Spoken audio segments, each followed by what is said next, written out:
The golden sun cast long shadows across the wheat field as Margaret Dalton fell to her knees, her cries echoing across the Kansas prairie like a wounded bird calling for its mate. Her fingers dug into the rich soil that had failed to provide for her family after her husband's passing 6 months prior, the drought of 1875 showing no mercy even to a widow with 2 young children to feed. In the distance, Gabriel Morgan slowed his chestnut mare to a stop. He'd been riding the boundaries of his newly purchased ranch when the sound of a woman's sorrow carried on the hot afternoon breeze. Shading his eyes against the setting sun, he spotted her, a small figure in a faded blue dress, collapsed at the edge of what should have been a thriving wheat field but was instead a pitiful display of stunted stalks and parched earth. Gabriel wasn't one to meddle in others' affairs. 3 years on the cattle trails from Texas had taught him that a man's business was his own, but something about the raw desperation in those sobs pulled him forward. He nudged his horse toward the crumpled figure, dust rising from beneath the mare's hooves. "Madam." He called out when he was close enough to be heard without shouting. "Are you hurt?" Margaret startled, quickly wiping her tears with the back of her hand as she turned to face the stranger. The sight of a tall man on horseback sent a jolt of fear through her until she noticed his concerned expression. His face was tanned from the sun, partially hidden beneath the brim of a worn brown hat, but his eyes held no malice, only worry. "I'm fine," she lied, her voice cracking. "Just taking a moment." Gabriel dismounted, leading his horse the remaining distance. Now standing before her, he could see the exhaustion etched in her face, the dark circles beneath eyes that might once have sparkled. Her hands were raw and calloused, not the hands of a woman who'd had an easy life. "Forgive me for saying so, madam, but you don't look fine." Margaret laughed bitterly, gesturing to the field behind her. "What gave me away, the failed crop or the tears?" Gabriel's gaze swept over the field. Even to his untrained eye, cattle was his business, not farming. He could tell the harvest would be meager at best. "Both, I reckon." He removed his hat respectfully. "Gabriel Morgan. I bought the Henderson place over the ridge last month." "Margaret Dalton," she replied, gathering her dignity as she stood. "This was my husband's land. Thomas passed last winter." Understanding dawned on Gabriel's face. "My condolences, Mrs. Dalton." "Thank you, Mr. Morgan, and now, if you'll excuse me, I need to get back to my children." She brushed the dirt from her skirts, embarrassed to have been caught in such a vulnerable state. "Your children there alone?" Gabriel asked, concern deepening in his voice. "My son is 12. He's watching his sister." Margaret began walking toward a modest cabin visible in the distance. "He's quite responsible for his age." Gabriel fell into step beside her, leading his horse. "Mrs. Dalton, I hope you don't find me too forward, but it looks like you could use some help with that harvest." Margaret stopped, pride flashing in her eyes. "We manage." "I'm sure you do," Gabriel said carefully. "But I've got 2 ranch hands who could spare a day or 2. The wheat won't wait much longer, and with the right help, you might salvage more than you think." Her first instinct was to refuse. Thomas had taught her that accepting charity was the first step toward dependency. But Thomas wasn't here anymore, and her children needed to eat. She looked at Gabriel Morgan, this stranger offering help without pity in his eyes, and found herself nodding. "I can pay them with a share of whatever we harvest," she said firmly. Gabriel smiled, the gesture transforming his serious face. "That's fair." He glanced back at the field. "We'll come at first light tomorrow if that suits you." As promised, Gabriel arrived the next morning with 2 men, a tall, lanky fellow named Hank and a stocky, older man called Pete. They brought with them scythes, a small wagon, and a spirit of efficiency that Margaret hadn't witnessed since her husband had fallen ill. Margaret's son, William, watched wide-eyed as the men organized themselves across the field, demonstrating how to identify the salvageable wheat and the most efficient way to cut it. Gabriel noticed the boy's interest and handed him a smaller tool. "Every pair of hands helps, young man. Your pa would be proud to see you working his land." William's chest swelled with pride as he took his place beside the men, his young sister Rebecca sitting in the shade of a lone oak tree with her doll, occasionally bringing water to the workers. Margaret worked alongside them, her muscles burning from the unaccustomed labor. By midday, sweat soaked through her dress and her hands blistered despite the gloves Gabriel had insisted she wear. Still, she refused to stop. "Mrs. Dalton," Gabriel approached, wiping his brow with a bandana. "You should take a break." "I'm fine, Mr. Morgan." "Gabriel," he corrected gently. "And you're not fine. You're about to drop from exhaustion and we've still got half the day ahead of us." Before she could argue, he called to William. "Your ma needs to rest a spell. Why don't you show her how to sort what we've already cut?" The boy eagerly took on the role of instructor, giving Margaret little choice but to follow him to the wagon where they began separating wheat from chaff. From there, she had a clear view of Gabriel as he returned to the field, his strong arms swinging the scythe in smooth, practiced motions despite his admission that he was more familiar with cattle than crops. By sunset, they had salvaged far more than Margaret had dared to hope. The men loaded the last of the cut wheat into the wagon, and Pete began driving it toward the barn where it would be stored until it could be processed. "Thank you," Margaret said as Gabriel approached her once more. "I don't know how I can repay such kindness. No need for repayment." "Neighbors help neighbors out here," Gabriel replied, though they both knew his help went beyond mere neighborly duty. "At least stay for supper," she insisted. "It's not much, but it's hot." Gabriel glanced at his men who were clearly ready to head back to their own ranch. "Another time, perhaps." "We've got stock to tend to." Margaret nodded, understanding the responsibilities that couldn't wait, even as disappointment settled in her chest. "Another time, then." As Gabriel mounted his horse, he looked down at Margaret, her face illuminated by the last rays of sunlight. Something shifted in his expression. "I'll check in on you tomorrow, see how you're managing with what we gathered." "We'll be here," she replied softly, true to his word. Gabriel returned the next afternoon, and the next. Each visit brought some small gift: a basket of eggs from his hens, a jar of honey from a beekeeper friend, a repaired tool he'd noticed needed fixing. He never stayed long, always citing work to be done, but his eyes lingered on Margaret with growing warmth. For her part, Margaret found herself watching the ridge for the silhouette of his horse, her heart quickening when he appeared. It had been only 7 months since Thomas's death, and guilt gnawed at her for the fluttering feelings Gabriel Morgan stirred within her. One evening, as summer began its slow transition to fall, Gabriel arrived with a small bundle wrapped in cloth. The children had already been put to bed, and Margaret sat alone on the porch, mending by the light of a lantern. "Evening, Margaret," he said, the formality of Mrs. Dalton long abandoned. "Mind if I join you?" she set aside her sewing. "Please do." He settled beside her on the step, their shoulders nearly touching. "Brought something for the little ones," he said, placing the bundle between them. "And something for you if you'll accept it." Margaret unwrapped the cloth to find 2 candy sticks for the children and a small book of poetry.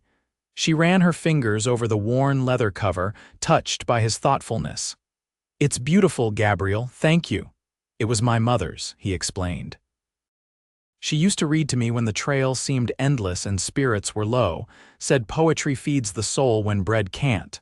Margaret opened the book carefully, aware of its significance. "You must miss her." "Every day," he admitted. "She passed 5 years ago, just before I left Texas.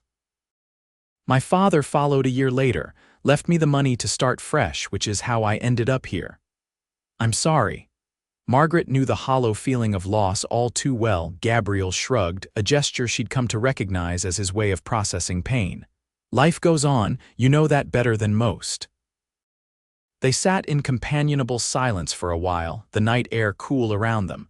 Finally, Gabriel spoke again, his voice softer than usual. "Margaret, I've been thinking." She looked up, meeting his gaze in the lantern light. "The winter will be here before we know it. Your roof needs work, and that chimney won't last another season of strong winds." "I'm aware," she said, a defensive edge creeping into her voice. I'm saving what I can from the harvest. Gabriel shifted to face her directly. I'm not questioning your ability to manage, I know you can. I'm offering to help with the repairs before the weather turns. Margaret hesitated, pride warring with practicality. You've done so much already. And I'd do more if you'd let me. The intensity in his eyes made her look away. Why do you care what happens to us? Gabriel reached out slowly, giving her time to pull away, and took her hand in his. Because in all my years of wandering, I've never met anyone who made me want to stay in one place. Until now. Margaret's breath caught in her throat. Gabriel. I'm not asking for anything, Margaret. I just wanted you to know that my help comes with no strings attached, but my feelings run deeper than neighborly concern. A tear slipped down her cheek. I still wear Thomas's ring. As you should, Gabriel said gently. I'm not asking you to stop loving him or to forget. I'm just telling you that when you're ready, if you're ever ready, I'll be here. He stood then, placing his hat back on his head. Think about the roof repair. Winter won't wait on matters of the heart. As Gabriel rode away, Margaret remained on the porch, the poetry book clutched to her chest, her mind a tumult of conflicting emotions. The practical side of her knew he was right about the repairs. The widow in her felt disloyal for the warmth his words had kindled. And the woman in her, the part she'd buried alongside Thomas, trembled with the possibility of feeling whole again. The next morning, Margaret found herself standing at Thomas's grave on the hill behind their home. She'd brought wildflowers, as she did every Sunday, and found herself speaking aloud as if he could hear. I don't know what to do, Thomas, she whispered. The children need a father, and she paused, the admission difficult even to her late husband's memory. I'm so lonely. Gabriel is a good man. You would approve of him, I think. He respects your memory, respects what we had. The wind rustled through the grass, the only response she would ever receive. She placed the flowers at the base of the wooden cross and traced Thomas's name, carved by William's inexperienced hand. I'll always love you. That won't change, but I think my heart has room for more. I hope you can understand. When Gabriel next appeared, 2 days later with planks of wood and tools loaded on a wagon, Margaret met him with resolve in her eyes. I accept your offer to fix the roof, she said without preamble. And I'd like you to stay for supper afterward. The children would enjoy the company. Gabriel's smile was slow and genuine. I'd be honored. The day passed in a flurry of activity. Gabriel worked methodically on the roof while Margaret prepared a more elaborate meal than usual, using some of the provisions he'd brought over the weeks. William followed Gabriel like a shadow, eager to learn, while Rebecca alternately played with her doll and asked 100 questions about ranching. As the sun began to set, Gabriel climbed down from the roof, satisfied with his work. That should hold through the worst of winter, he announced, accepting the cup of water Margaret offered. Their fingers brushed during the exchange, and neither pulled away as quickly as propriety might dictate. Supper was a lively affair, with the children chattering excitedly about school starting soon, and Gabriel sharing tales of cattle drives that had William's eyes wide with adventure. Margaret found herself laughing more than she had in months, the weight of her grief momentarily lifted by the warmth filling her home. After the children were in bed, Margaret and Gabriel returned to the porch, where a near full moon cast silver light across the prairie. Thank you for today, Margaret said softly, for the roof and for bringing life back into this house. Gabriel leaned against the porch railing, his face half in shadow. It was my pleasure. Your children are a delight. They've taken to you, she observed. William especially. He needs a man to look up to, Gabriel nodded, understanding her meaning. He's a fine boy, smart, eager to learn. You've done well with him. I've done my best, Margaret acknowledged, but there are things I can't teach him, things only a father could. The implication hung in the air between them, neither ready to address it directly. Instead, Gabriel changed the subject slightly. Harvest festivals coming up in town. Would you and the children consider attending with me? Margaret felt a blush rise to her cheeks, grateful for the darkness that hid it. As As whatever you're comfortable with, Gabriel assured her. Friends, neighbors, two people who enjoy each other's company. Margaret considered his offer. The festival would be her first social event since Thomas's death. People would talk, speculate, but perhaps it was time to rejoin the world beyond her grief. Yes, she decided aloud, we would like that very much. The day of the festival arrived crisp and clear. Perfect weather for the town's celebration of the season's bounty. Gabriel arrived early, driving a wagon rather than riding his horse, dressed in his Sunday best, a dark suit that made his shoulders seem even broader, and a clean-shaven face that took years off his weathered appearance. Margaret had spent the previous evening altering one of her dresses, adding a touch of lace she'd saved for special occasions. The children were scrubbed clean, William in his only good shirt and Rebecca with ribbons in her hair. "You look beautiful," Gabriel said simply as he helped her into the wagon, his eyes conveying what words could not. The town square was transformed with colorful bunting and stalls selling everything from preserved fruits to handmade quilts. Music from a small band filled the air, and people gathered in groups, catching up on months of news and gossip. Margaret felt self-conscious as they arrived, aware of the curious glances and whispered comments. A widow appearing at a social function with a single man was fodder for speculation, especially in a small community where everyone knew everyone else's business. Gabriel seemed to sense her discomfort. "Hold your head high," he murmured as he helped her down from the wagon. "You have nothing to be ashamed of." The children darted off to join their friends in games organized for the young ones, leaving Margaret and Gabriel to navigate the festival together.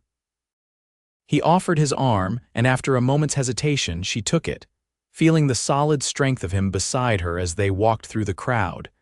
Mrs. Peterson, the postmaster's wife and town gossip, approached them with eager eyes. "Margaret Dalton, how wonderful to see you out and about again."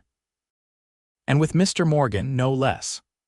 Her gaze flicked between them, assessment plain in her expression. Before Margaret could respond, Gabriel stepped in smoothly. "Mrs. Dalton was kind enough to accept my invitation. Her children deserved a day of fun, and she deserved a break from her labors." Mrs. Peterson's smile remained fixed. Of course. It's been, 7 months since Thomas passed. Life must go on, they say." Margaret felt the judgment in those words, the implication that she was moving on too quickly. Grief tightened her throat, and she found herself unable to respond. Gabriel's hand covered hers where it rested on his arm, a small gesture of support. Mrs. Dalton honors her late husband's memory every day through her dedication to their children and the land he loved.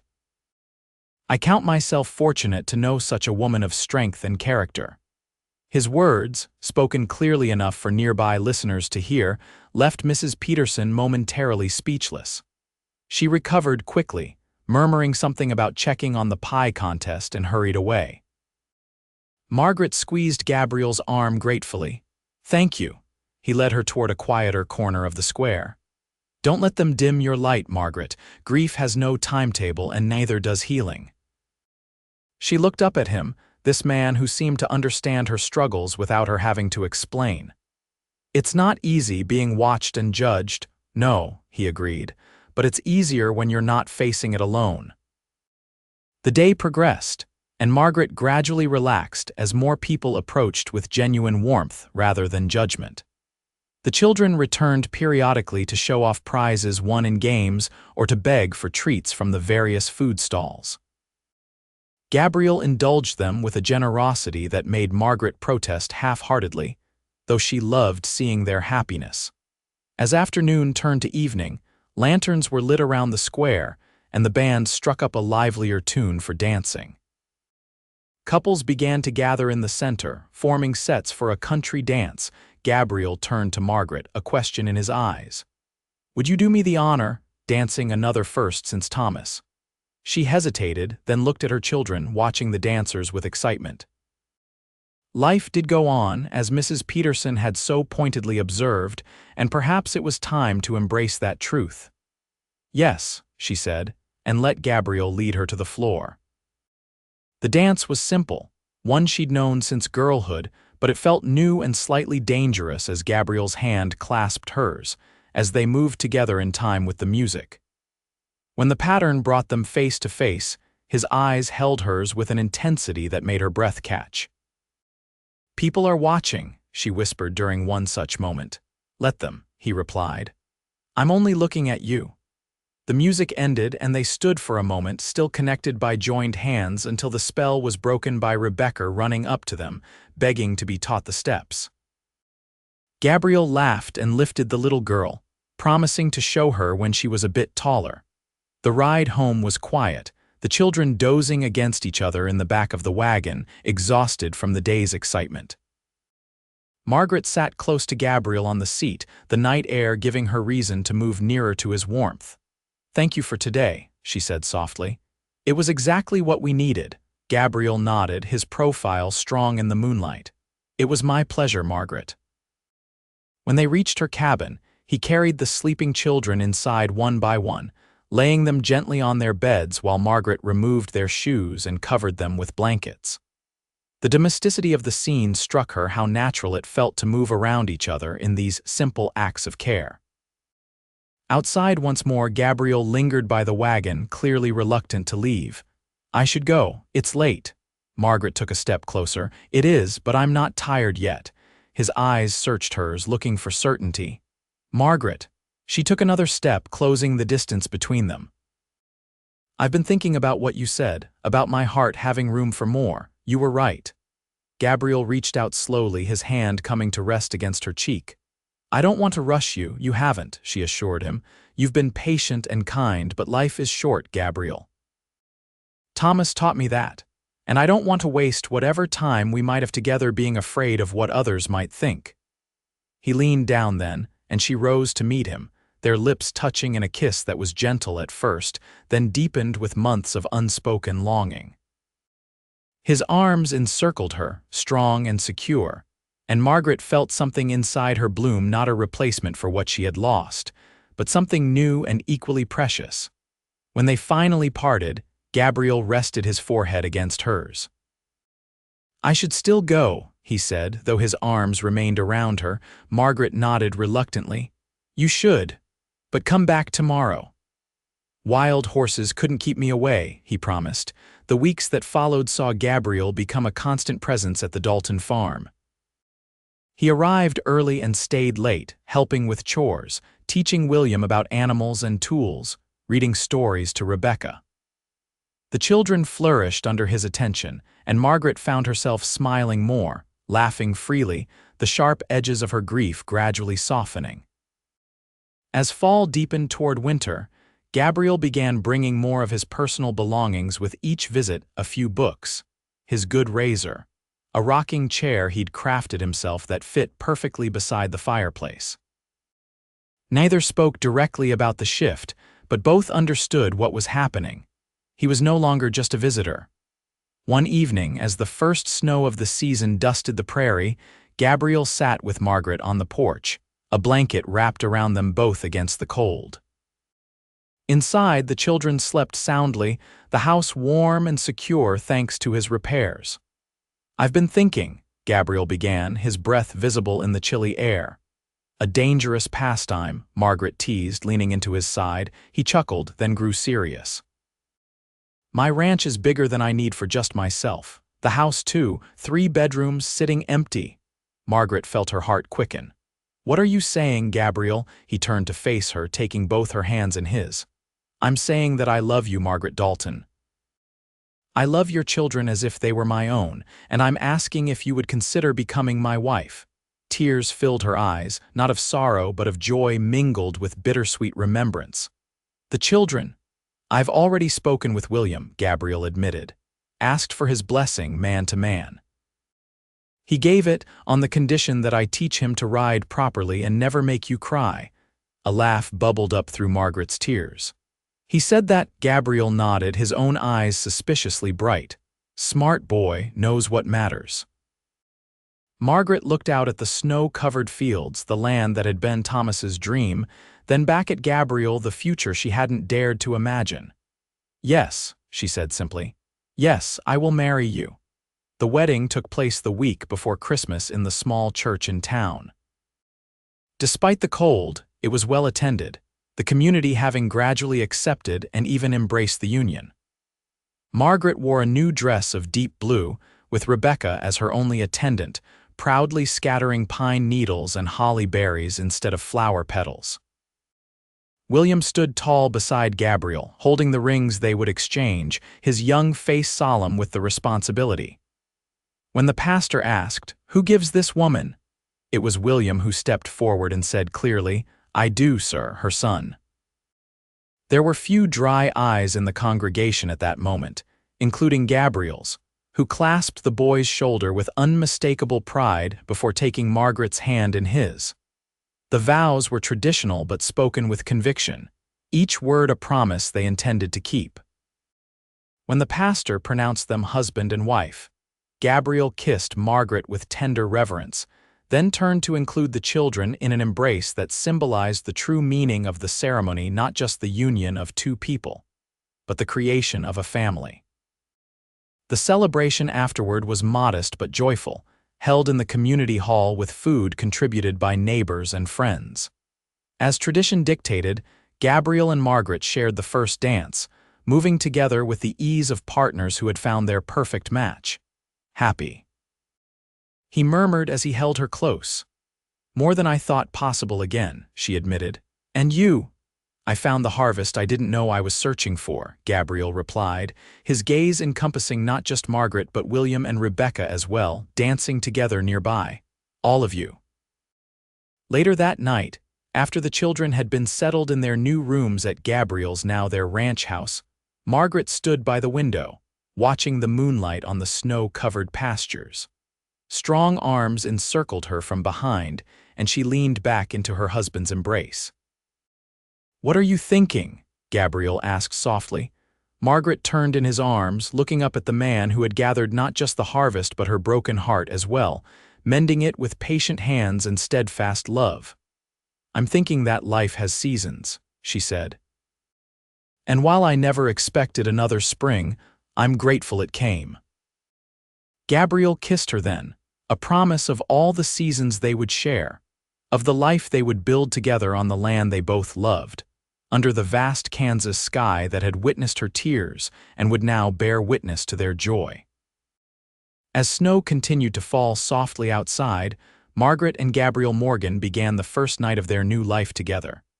Two souls who had found each other across the wide prairie, proving that even in the harsh realities of the West, love could take root and flourish, as enduring as the land itself.